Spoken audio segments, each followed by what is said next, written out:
Oh, so may panty yan. So, ito yung bilbil ko.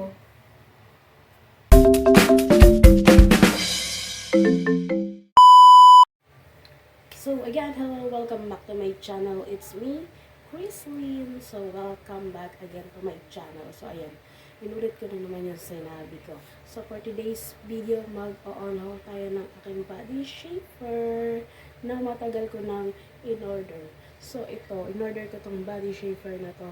Siguro, may lamok na naman. So, ayan, way back 8 months ago. So, ngayon ko lang siya naisipang i-try and hold kasi nakita ko siya sa baul ko. So, ayan. Ito yung body shaper. So, ang size nito is large. Hindi. XL pala. So, ayan.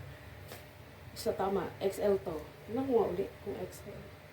Double XL siya. So, tignan natin kung effective ba siya.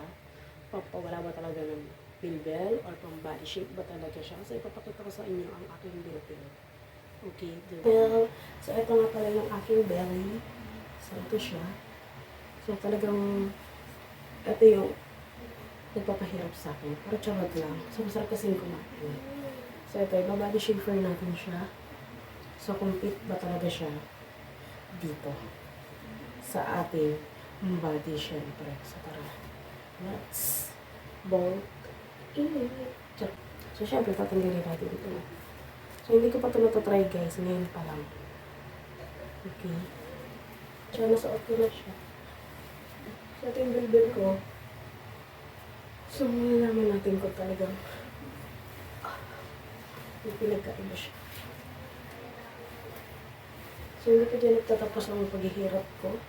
So, meron pa siyang, meron pang, hihingal na ako. Belt. Bottle. Kita na. So, ayan. So, may nagbago ba? Ayun pa rin ko. Gusto natin yung palit ko.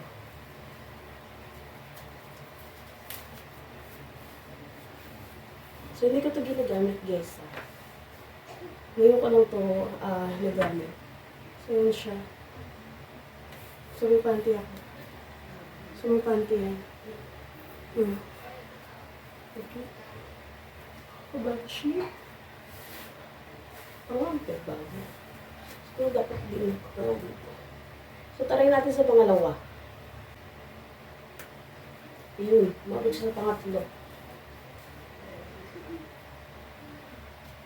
So, sa baba natin.